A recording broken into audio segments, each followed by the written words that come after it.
இந்த உலகத்துல பிறந்த ஒவ்வொரு மனிதனும் அது மிகப்பெரிய கோடீஸ்வரனா இருக்கலாம், இல்ல பரம ஏழையா இருக்கலாம், மிகப்பெரிய அளவுல பட்டங்கள் வாங்கியிருக்கலாம், படிச்சிருக்கலாம், இல்ல படிக்காத பாமரனா இருக்கலாம். இப்படிப்பட்ட ஒவ்வொருத்தருக்கும் வாழ்க்கையில ஒரு முறையாவது உங்க மனசுல வர்ற ஒரு கேள்வி, அமானுஷ்யங்கள் உண்மையா? பேய், சாத்தான்கள், கடவுள்கள் இதெல்லாம் உண்மையா? அப்படிங்கிற இந்த கேள்வியை கடக்காதவங்க யாருமே இருக்க முடியாது. சில பேர் நான் சயின்ஸை மட்டும் தான் நம்புவேன், அமானுஷ்யமோ இல்ல கடவுளோ இல்ல நெகட்டிவ் எனர்ஜியோ இல்லை அப்படின்னு சொல்லுவாங்க. சில நபர்கள் அவங்க பர்சனல் லைஃப்ல அதை எக்ஸ்பீரியன்ஸ் பண்ணியிருப்பாங்க. அந்த மாதிரி எக்ஸ்பீரியன்ஸ் பண்ணவங்க ஷேர் பண்ண உண்மை சம்பவங்களை தான் இந்த சேனல்ல தொடர்ச்சியா நான் பதிவிட்டு வர்றேன்.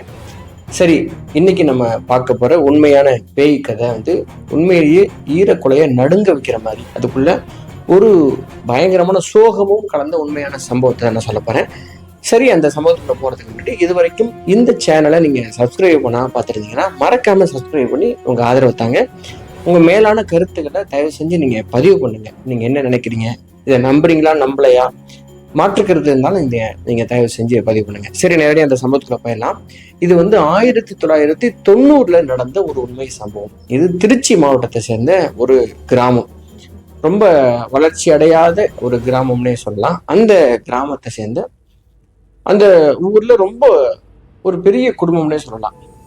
ரொம்ப பாரம்பரியமான குடும்பம்.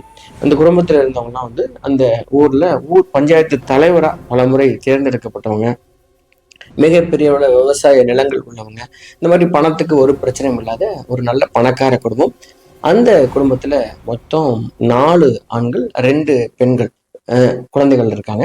அதுல அந்த மூத்த மகன் இருக்கார் இல்லையா, அவர் திருமண வயசை கடந்தும் அவர் கல்யாணம் பண்ணிக்காம இருக்காரு. அதுக்கு என்ன காரணம் அப்படின்னா, அவருக்கு இவங்க ஊர் இருந்த ஒரு 15 கிலோமீட்டர் தூரத்துல இருக்கிற ஒரு சிட்டியில ஒரு அடிக்கடி அங்க போயிட்டு வரும்பொழுது ஒரு ஹாஸ்பிட்டல்ல வேலை பார்த்த ஒரு நர்ஸ் கூட அவர் லவ் ஆயிடுறாரு.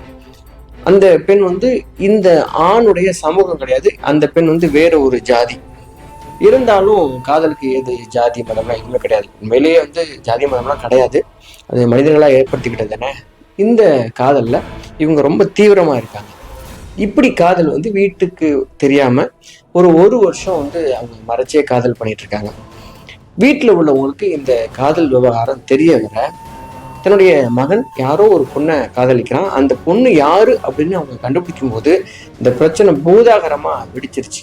ஏன்னா அந்த பெண் தன்னுடைய ஜாதியில வேற ஒரு ஜாதிங்கிறது ஒரு முக்கியமான காரணம். அது மட்டும் இல்லாம இன்னொரு முக்கியமான காரணம் இருந்துச்சு. அது என்ன அப்படின்னா, அந்த பொண்ணு ஏற்கனவே கல்யாணமாகி டிவோர்ஸ் ஆன ஒரு பெண் அப்படிங்கிறதும் அந்த குடும்பத்துக்கு தெரிய வரும்போது, இது மிகப்பெரிய அவமானமான ஒரு விஷயம். அந்த பொண்ணை போய் நம்ம பையன் எப்படி காதலிக்கலாம், இந்த பொண்ணை போய் நம்ம கல்யாணம் பண்ணிட்டு வந்தா ஊர்ல நமக்கு இருக்கிற செல்வாக்கு என்ன ஆகும், மரியாதை என்ன ஆகும், மறுபடியும் நம்மளை எல்லாருமே எப்படி மதிப்பாங்க அப்படின்னு சொல்லிட்டு அந்த வீட்டுல உள்ளவங்க எல்லாம் தீர்மானமா அந்த பையன்கிட்ட சொல்லிட்டாங்க, இந்த பொண்ணை நீ காதலிக்கிறது சரி கிடையாது, நாங்க கண்டிப்பா இந்த கல்யாணத்துக்கு ஒத்துக்க மாட்டோம், கல்யாணம் பண்ணி வைக்க மாட்டோம் அப்படின்னு சொல்லிட்டாங்க. இதனாலேயே அந்த பையனுக்கு கல்யாண வயசையும் தாண்டி அந்த வருஷங்கள் போயிட்டே இருக்குது. ஆனா பையன் ரொம்ப தீர்மானமா இருக்காரு, நான் கல்யாணம் பண்ணா அந்த பொண்ணை மட்டும் தான் கல்யாணம் பண்ணிக்குவேன் அப்படிங்கிற தீர்மானமா இருக்காரு. ஸோ இப்படியே போயிட்டு இருக்கும்போது சில வருடங்கள் கழிந்தது. இந்த பிரச்சனை பயங்கரமான பிரச்சனையா போயிட்டு இருக்கு. வீட்டுக்கும் அந்த பையனுக்கும் கல்யாணம் பண்ணியே தீர்வேன், அந்த பொண்ணை தான் கல்யாணம் பண்ணி வச்சுட்டு ரொம்ப ஒத்த கால் நினைக்கிறாரு. இப்படி இந்த வீட்டு பிரச்சனை போயிட்டு இருக்கும்போது அந்த பையன் எத்தனை காலம் தான் பொறுத்துட்டு இருப்பாரு. ஏன்னா அதுக்கப்புறமும் தம்பி தங்கச்சிகள்லாம் இருக்காங்க. அதனால ஒரு முடிவு எடுக்கணும்னு சொல்லி முடிவு பண்ண அந்த பையன் என்ன பண்றாருன்னா, ஒரு நாள் முடிவு பண்ணி அந்த பொண்ணுகிட்டையும் பேசி நம்ம கல்யாணம் பண்ணிக்கலாம் அப்படிங்கிறப்ப அந்த பொண்ணு என்ன சொல்றாங்கன்னா, அவங்க வீட்டுல ஒத்துக்க மாட்டேங்கிறாங்க, அவங்க குடும்பம் வேற ரொம்ப பணக்கார குடும்பம், ஏதாவது பிரச்சனை வருமே அப்படின்னு சொல்லி பயப்படுறாங்க. இவர் சொல்றாரு, அதெல்லாம் ஒண்ணும் இல்லை, எங்க வீட்டுல அதை ஒத்துக்குவாங்க, கல்யாணம் பண்ணாம இருக்கிற வரைக்கும் அவங்க அந்த மாதிரி சண்டை போடுவாங்க, நம்ம கல்யாணம் பண்ணிட்டு போய் அவங்க காலில் விழுந்துட்டா அவங்க அதை ஒத்துக்குவாங்க அப்படின்னு சொல்லிட்டு அந்த பொண்ணுக்கு தைரியம் கொடுத்து இவர் என்ன பண்ணாருன்னா, அந்த பொண்ணை கூட்டிட்டு போயிட்டு ஒரு கோயில்ல வச்சு கல்யாணத்தை பண்ணி தாலியை கட்டிட்டு நேரடியா வீட்டுக்கு வந்துடுறாரு. வீட்டுக்கு மாலையும் கழுத்துமா இப்படி தம்பதிகள் சகிதமா அவங்க நிக்கிறத பார்த்து அந்த குடும்பம் பயங்கர ஷாக்கு, அதிர்ச்சியோட உச்சத்துக்கே போனாலும் சொல்லணும். ஏன்னா பையன் இப்படி பண்ண மாட்டான் அப்படின்னு அவங்க நினைச்சிருந்திருக்காங்க. ஆனா பையன் இப்படி ஒரு முடிவெடுத்து வந்தோடனே இந்த தகவல் ஊர் முழுவதும் பரவிடுது. இந்த மாதிரி கல்யாணம் பண்ணிட்டாங்கன்னு சொல்லிட்டு இந்த குடும்பத்தில் உள்ளவங்க என்ன பண்ணாங்கன்னா, அந்த தம்பதிகளை பார்த்த உடனே, என் பேச்சை மீறி நீ கல்யாணம் பண்ணினா இந்த வீட்டுக்குள்ள நீ வரக்கூடாது, சொத்துல உனக்கு பங்கு கிடையாதுன்னு சொல்லிட்டு வீட்டோட கதவை அவங்க சாத்திடுறாங்க. சாயங்காலம் ஒரு 6-7 மணிக்கு வீட்டுக்கு வந்தவங்க அதுக்கப்புறம் ஒரு 10-11 மணி வரைக்கும் அவங்க வீட்டுக்குள்ள விடவே இல்லை. அந்த தம்பதிகள் வெளியிலே வந்துட்டாலும் இந்த தகவல் வந்து ஊர் முழுவதும் பரவி போய் அந்த அந்த குடும்பம் வந்து மிகப்பெரிய செல்வாக்கான குடும்பம் அப்படிங்கிறனால ஊர்க்காரங்களும் இதை எதிர்க்காம அவங்கவுங்க அவங்க வேலையை பார்த்துட்டு என்ன நடக்குமோ இது அவங்க பர்சனல் லைஃப் இல்லை. ஸோ அவங்க வந்து பேசி ஒரு முடிவுக்கு வந்துருவாங்கன்னு சொல்லிட்டு எல்லாருமே தூரமாக நின்று பார்த்துக்கிட்டு அவங்க வேடிக்கை மட்டும் தான் பார்க்குறாங்களே ஒழிய இந்த பிரச்சனைக்குள்ள யாரும் இன்வால்வ் ஆகலை. ஸோ இப்படி இருக்கும்போது இந்த பையன் என்ன பண்ணான்னா அவங்க அம்மா கிட்ட வீட்டுக்குள்ள உள்ளுக்குள்ள இருக்கிறவங்களாம் கெஞ்சிறாங்க. அப்பா, அவங்க அம்மா, தம்பிகள் எல்லாமே தயவு செஞ்சு கதவு திறங்க, நாங்கள் வீட்டுக்குள்ள வரணும், எங்களை வந்து ஏத்துக்குங்க அப்படின்னு சொல்லிட்டு 2 பேருமே அழறாங்க. ஆனா அந்த மொத்த குடும்பமும் வீட்டுக்குள்ள கதவை பூட்டிக்கிட்டு இவங்க 2 பேரும் அழுறதை அவங்க வந்து கேட்டுக்கிட்டு கதவை திறக்கல. மனசு கொஞ்சம் கூட இலகவே இல்லை. அதுக்கப்புறம் இந்த பையன் எடுத்தது தான் ரொம்ப சோகத்தோட உச்சம்னு சொல்லணும். அந்த பையன் போயிட்டு பக்கத்துல இருக்கிற சிட்டியில போயிட்டு ஏதோ ஒன்று சாப்பிட்றதுக்காக வாங்கிட்டு வர்றான். அவன் சாப்பிட வந்த அந்த சாப்பாட்டு பொருளோட விஷத்தையும் வாங்கிட்டு வந்து வீட்டுக்கு வெளியில வச்சு அந்த 2 பேரும் கல்யாண ஜோடி புருஷன் பொண்டாட்டியா 2 பேரும் அந்த சாப்பாட்டுல விஷத்தை ஊத்தி சாப்பிட்றாங்க.